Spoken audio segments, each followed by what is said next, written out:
Hello everyone and welcome back to UGC Net Mentor. I hope you are doing well. Guys, आज class number 3 है of important MCQs practice series. इससे पहले मैं 2 क्लासें already ले चुका हूं। पहली क्लास थी हमारी टीचिंग एप्टीट्यूड के ऊपर, सेकंड क्लास थी हमारी most important questions of research aptitude, और आज हमारी class number 3 that is based on communication. आज हम कम्युनिकेशन की कुछ इंपॉर्टेंट एमसीक्यूज डिस्कस करने वाले हैं। तो चलिए स्टार्ट करते हैं और डिस्कस करते हैं। मैं बता दूं कि इससे पहले आपने क्लास नंबर 1 और सेकंड, फर्स्ट एंड सेकंड नहीं देखी है तो देख लेना। ये जितनी भी क्लासें, सारी की सारी क्लासें आपकी एग्जाम के पर्पज से इंपॉर्टेंट है। वैसे मैं बता दूं कि इंपॉर्टेंट एमसीक्यू सीरीज 2023 करके मैंने एक प्लेलिस्ट बना दी है। तो आप चैनल के प्लेलिस्ट सेक्शन में जाना, वहां पे आपको सारी क्लास देखने को मिल जाएंगी। यहाँ पर सभी क्वेश्चंस का एक्सप्लेनेशन भी हम कर रहे हैं, इसलिए सभी क्लासेस काफी इंपॉर्टेंट रहने वाली है। दिस इज अबाउट मी, जैसे कि आप सभी को पता होगा। एंड गाइस, अभी तक आपने इस चैनल को सब्सक्राइब नहीं किया है, सो मेक श्योर आप इस चैनल को सब्सक्राइब कर ले ताकि आपको अपकमिंग वीडियोस के सभी नोटिफिकेशन मिलते रहे। गाइस चलिए स्टार्ट करते हैं, डिस्कस करते हैं। मैं आपकी स्क्रीन पे क्वेश्चन लेके आऊंगा, आपको क्वेश्चन रीड करना है। अगर आप इंग्लिश मीडियम से हो, हिंदी मीडियम से हो, तो आपको नीचे वाले क्वेश्चन पढ़ने हैं। देन उसके बाद आपको अपने मन में सोचना है कि राइट आंसर क्या होना चाहिए। फिर जब आपकी क्लास कंप्लीट हो जाए, जब आप कंप्लीट वीडियो देख ले, तो कमेंट करके बताएं कि आपने कितना स्कोर किया है।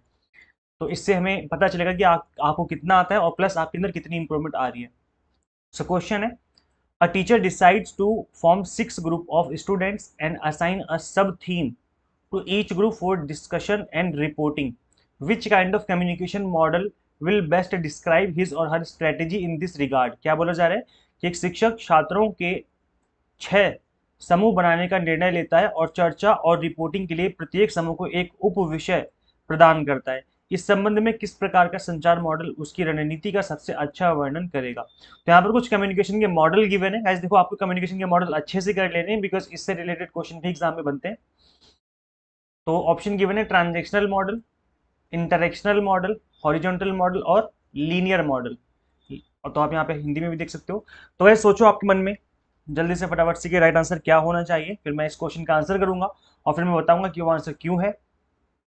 तो गाइज देखो, इस क्वेश्चन का जो राइट आंसर होगा that will be transactional model, that is option number 1 first is the right answer. अब ये आंसर क्यों है समझ लेते हैं। ट्रांजिशनल मॉडल क्या होता है? So a model of communication where all persons are engaged. क्या बोला जा रहा है? जितने भी पर्सन सबके सब इंगेज्ड हैं in sending and receiving messages simultaneously. The sender and receiver each take turns to send और रिसीव मैसेजेस। तो यहाँ पे ट्रांजेक्शन चल रही होती है, मतलब कम्युनिकेशन जो है वैसे से चल ही रहा होता है, सभी के बीच में चल रहा होता है। तो यहाँ पर एक तरीके से ग्रुप डिस्कशन जैसा हो गया, क्योंकि यहाँ पर टीचर ने ग्रुप बना दिया था। In this model communication is a dynamic process in which there is an interactive relationship. क्या बोला जा रहा है? इंटरेक्शन होता रहता है। जैसे मिस्टर ए ने कुछ बोला, मिस्टर बी ने कुछ और बोल दिया, फिर सी ने कुछ और बोल दिया। इस तरीके से यहाँ पर एक इंटरेक्शन होता रहता है between the sender and the receiver, and each person is affecting each other. सभी लोग एक दूसरे को टोकते हैं और एक्सप्लेन करने की कोशिश करते हैं। तो इस तरीके से चीजें होती हैं यहाँ पर। This model believes that there is a continuous process of feedback in communication. इस मॉडल के अंदर फीडबैक आता ही रहता है। जैसे मैंने बोला कि मिस्टर ए ने कुछ बोला, बी को पसंद नहीं आया, तो बी ने इसको टोकते हुए कुछ और बोल दिया, फिर ए ने कुछ और बोल दिया, इतने में सी ने कुछ और बोल दिया। तो इस तरीके से चीजें हो रही होती हैं वहां पर। इसको बोला जाएगा ट्रांजेक्शनल मॉडल।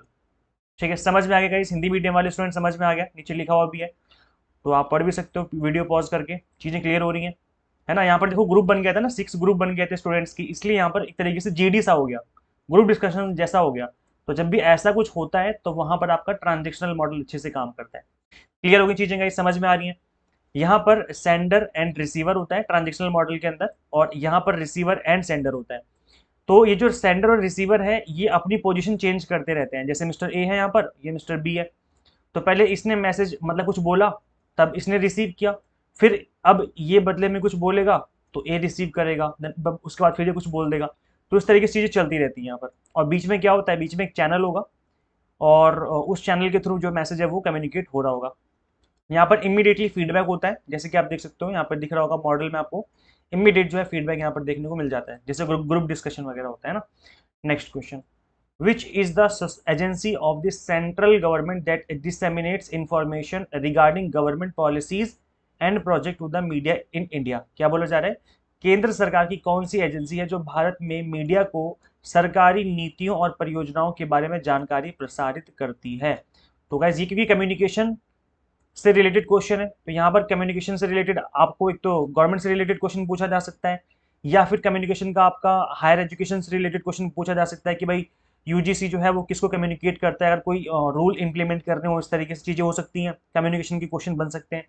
या फिर आपका टीचर का और क्लासरूम कम्युनिकेशन पे क्वेश्चन बन सकता है, समझ रहे हो।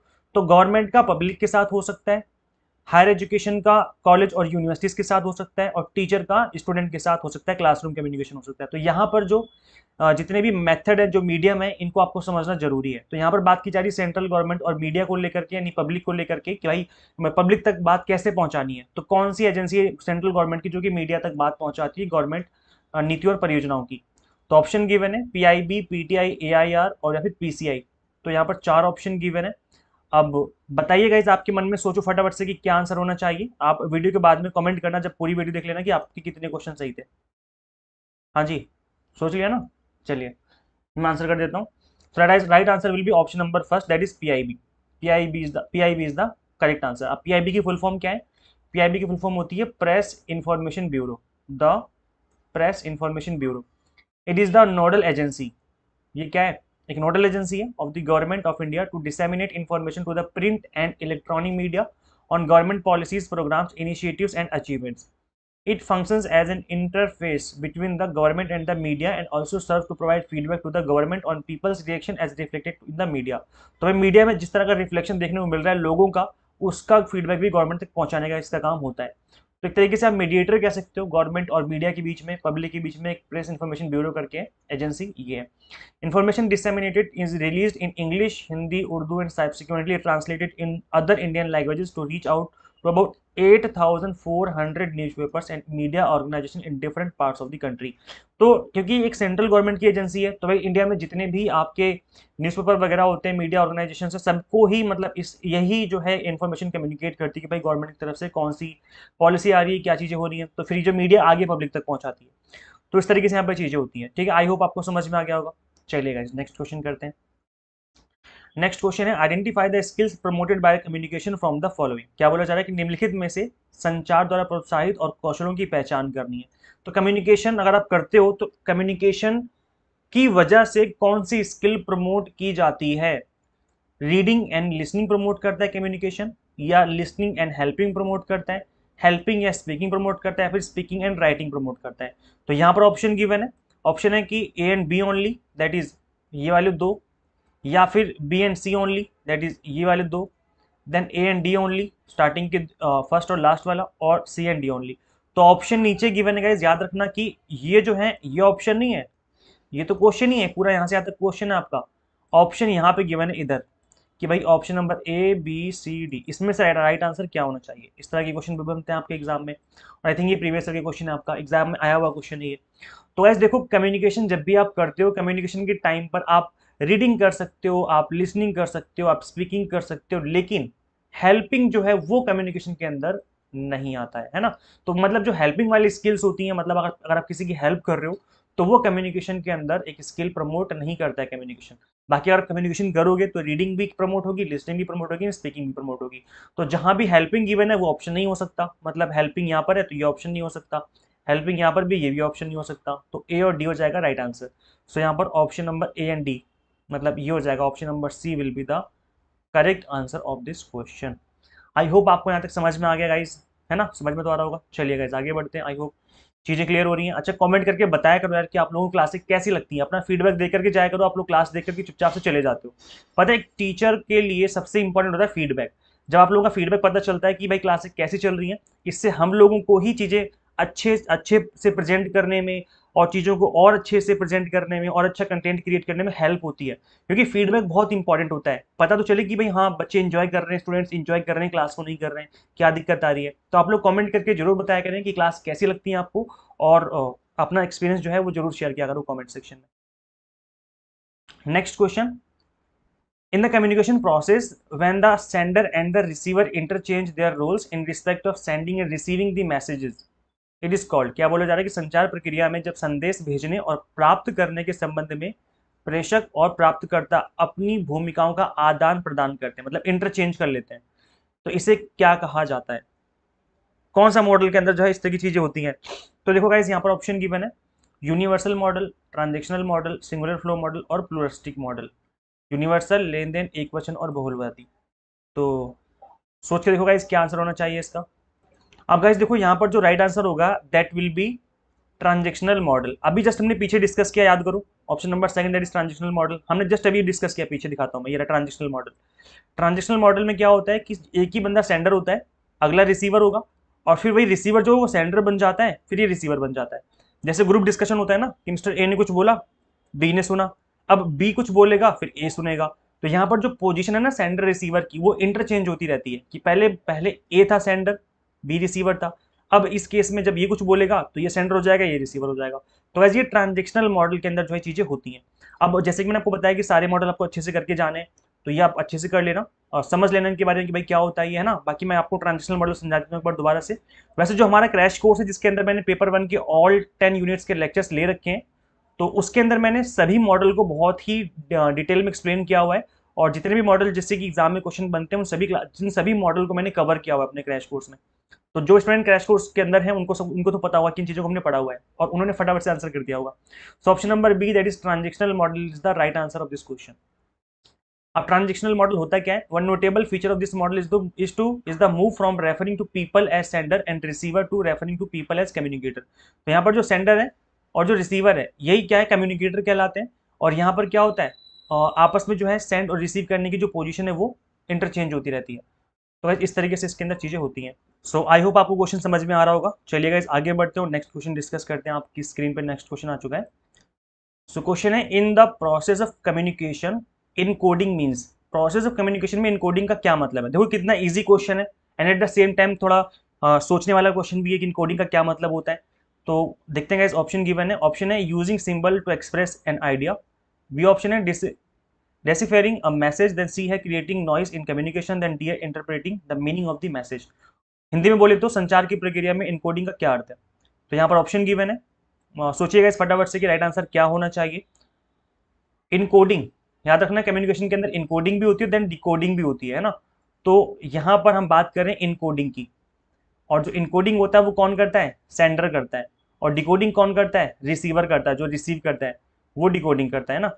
तो चलिए गाइस एक बार डिस्कस करते हैं इस क्वेश्चन का राइट आंसर क्या होगा। सो इनकोडिंग का मतलब होगा using symbols to express an idea. हम सिंबल का यूज करते हैं जिससे हम अपने आइडिया को एक्सप्रेस कर सकें। अगर आप सेंडर हो, कोई चीज आप सामने वाले को समझाना चाहते हो, तो वहां पे आपको सिंबल यूज करने पड़ेंगे, जैसे ABCD वगैरह हो गया, है ना। आप इनका यूज करेंगे, छोटा बड़ा हो गया, ओलम हो गई, आप इनका यूज करेंगे तो हिंदी में लिखेंगे तो इंग्लिश में लिखेंगे, मतलब कोई भी सिंबल यूज करेंगे। तो आप इन सिंबल का यूज करते हुए अपने मैसेज को सामने वाले को कम्युनिकेट करते हो। सो यहाँ पर option number 1 that is using symbols to express idea will be the right answer. Encoding means converting the idea into words. अपने आइडिया को जो आप कहना चाहते हो उसको वर्ड्स में कन्वर्ट करना। और gestures that will convey meaning, it consist in changing the information into some form of logical and coded message. तो यहाँ पर कोई ना कोई एक लॉजिक बन जाता है आपकी बातों का, और ये कोडेड फॉर्म में हो जाता है, देन उसके बाद आप इसको आगे ट्रांसफर कर देते हो जो रिसीवर है वहां तक। Encoding process is based on the purpose of communication and the relation between the sender and the receiver.